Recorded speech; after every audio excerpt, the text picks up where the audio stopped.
Ce que pourrait annoncer Emmanuel Macron lors de son discours mardi soir, le drame du festival de Travis Scott aux États-Unis, une élection pas très démocratique au Nicaragua ou encore les États-Unis qui rouvrent leurs portes aux touristes. Salut, c'est Hugo, j'espère que vous allez bien, que vous avez passé un bon week-end ou même peut-être d'ailleurs des bonnes vacances pour ceux qui étaient en vacances la semaine dernière. J'espère que vous allez bien, courage pour la reprise. Écoutez, de notre côté, comme chaque jour du lundi au vendredi, on est donc parti pour un nouveau résumé de l'actualité du jour en moins de 10 minutes. Et on commence tout de suite avec un premier sujet dont vous avez sûrement déjà entendu parler ce week-end, mais ça me semblait assez essentiel de faire un point là-dessus.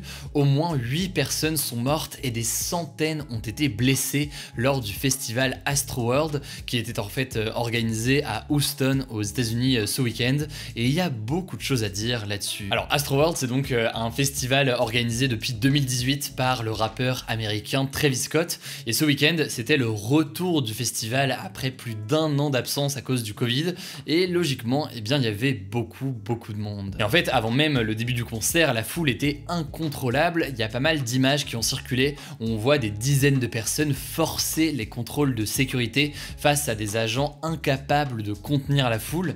Selon certains médias, certaines personnes ont également réussi à entrer sans billet. Autrement dit, déjà de base, beaucoup de gens étaient prévus, mais là en l'occurrence, avec certaines personnes qui sont entrées en plus et des agents incapables d'assurer la sécurité, eh bien il y a eu sûrement beaucoup plus de personnes que prévu. Finalement, vers 21h, au début du concert de Travis Scott, il y a eu un immense mouvement de foule. En gros, toute la foule a commencé à se presser vers le devant de la scène, sauf qu'il y avait beaucoup plus de monde du coup que prévu à cet espace, et certains spectateurs ont commencé à perdre connaissance, ce qui a entraîné donc un autre mouvement de panique en voyant ces personnes perdre connaissance. Le bilan de ces événements est donc très triste. Au total, 8 personnes âgées de 14 à 27 ans sont décédées sur place, et selon le média américain, sur les 300 blessés, 25 aussi ont été hospitalisés.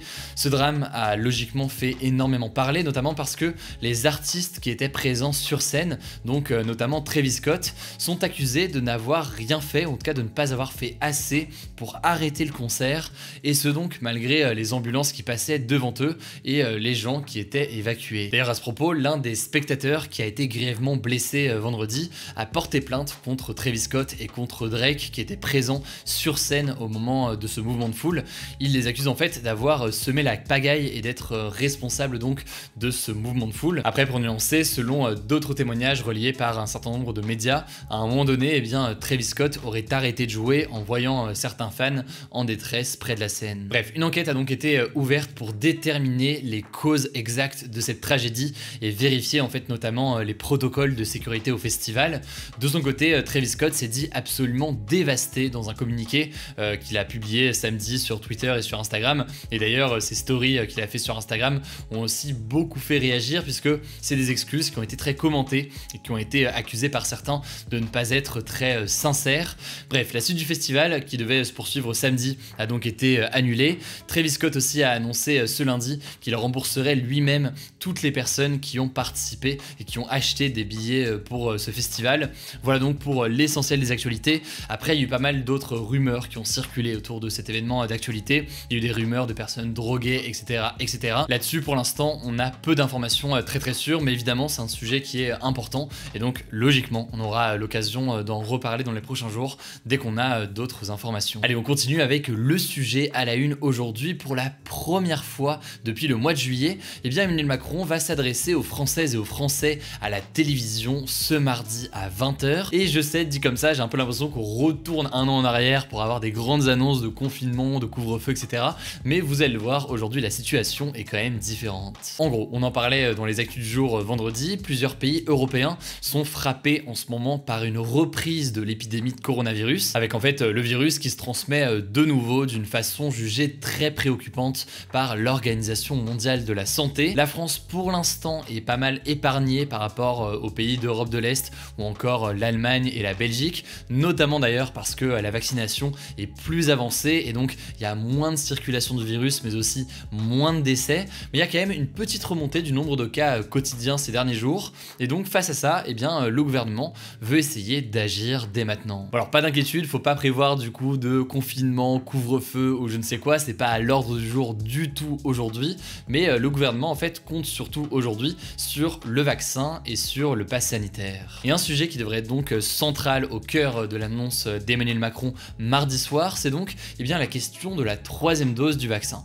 Aujourd'hui, cette troisième dose de vaccin, elle est censée maintenir l'efficacité du vaccin dans le temps, et cette troisième dose est ouverte uniquement aux professionnels de santé, aux plus de 65 ans et aux personnes les plus fragiles en France. Et le truc donc, c'est que cette troisième dose déjà pourrait être bientôt accessible à tous les Français, quel que soit donc leur âge, à partir de 6 mois après la dernière dose. L'accès à cette troisième dose pourrait donc être élargi, et par ailleurs, se pose la question de l'obligation potentielle de cette troisième dose pour que son pass sanitaire reste valide. Pour l'instant, c'est pas le cas. Si vous avez 65 ans par exemple et que vous ne faites pas cette troisième dose, votre pass sanitaire reste valide. Mais donc, le gouvernement réfléchirait à potentiellement rendre la troisième dose obligatoire, notamment dans un premier temps pour les personnes les plus âgées, pour que leur pass sanitaire reste valide. Et c'est une question qui reste à trancher, et on verra donc ce qu'il en est concrètement mardi à 20 h. Par ailleurs, au passage, c'est important de noter que le Covid, c'est pas la seule chose que devrait annoncer Emmanuel Macron demain.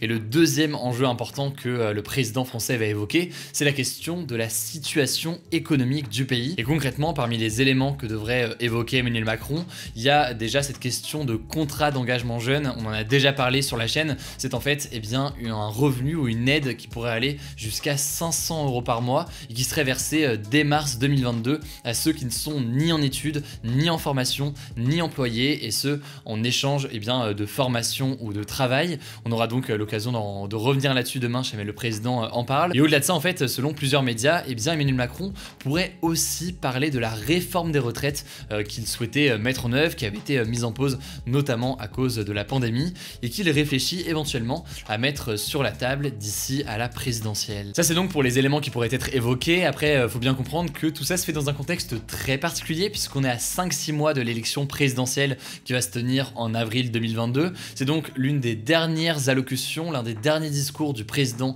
à la télévision avant la présidentielle dans un cadre comme ça. Et donc, il y aura notamment, certes, les vœux du 31 décembre, mais ça reste un élément important, et il pourrait donc en profiter pour défendre son bilan économique avant la campagne présidentielle. Au passage, du coup, concernant ce discours, moi je serai en direct sur Twitch ce mardi à 20 h, enfin même un petit peu avant d'ailleurs, avec l'objectif donc de diffuser le discours, mais aussi de le commenter en direct, et puis après de pouvoir répondre à toutes vos questions et en débattre. Du coup, si vous voulez suivre ce discours avec moi en direct, ça se passe sur ma chaîne Twitch. La chaîne, c'est twitch.tv/HugoDécrypte. Le lien est directement en description si ça vous intéresse. Allez, c'est donc l'heure des actualités en bref, et on commence avec cette première information. C'est l'attaque au couteau contre un policier qui a eu lieu très tôt ce lundi matin devant le commissariat de Cannes. Heureusement, le policier a été protégé par son gilet pare-balles. Il n'a donc pas été blessé, mais l'assaillant, qui a été neutralisé par un policier et qui est actuellement à l'hôpital, est un inconnu des services de police. Alors selon les policiers, l'assaillant a indiqué agir, je cite,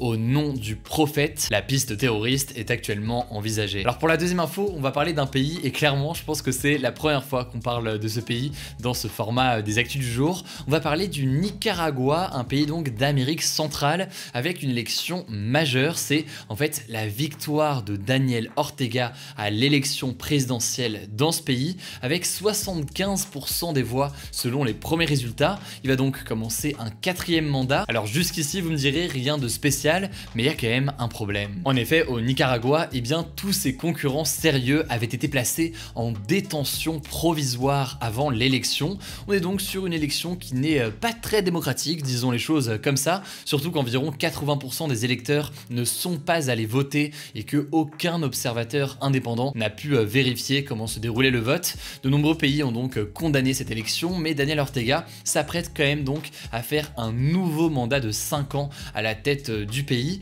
et ce avec la même vice-présidente que depuis 2017, et cette vice-présidente, ce n'est autre que sa femme, Rosario Murillo. Allez, on passe à la troisième information rapidement. C'est une info qui pourrait intéresser certains d'entre vous. On en a parlé sur Instagram ce week-end, donc vous êtes peut-être déjà au courant si jamais vous nous suivez sur Instagram. Mais en l'occurrence, ce lundi, les États-Unis ont rouvert leurs frontières aux voyageurs qui sont vaccinés contre le coronavirus. Alors très concrètement, il y a environ 30 pays, dont la France, qui sont concernés par cette fin des restrictions. Et donc concrètement, pour pouvoir aller aux États-Unis, il faut avoir reçu les 2 doses de vaccin, mais aussi en plus avoir un test négatif. Enfin, dernière information pour aujourd'hui, l'astronaute français Thomas Pesquet et 3 de ses collègues collègues seront de retour sur Terre ce mardi en Floride aux États-Unis. Après avoir donc passé 6 mois à bord de la Station Spatiale Internationale, ce retour a été plusieurs fois repoussé, notamment en raison des problèmes de météo. Bref, l'arrivée sur Terre est donc désormais fixée ce mardi aux alentours de 4h30 du matin heure française.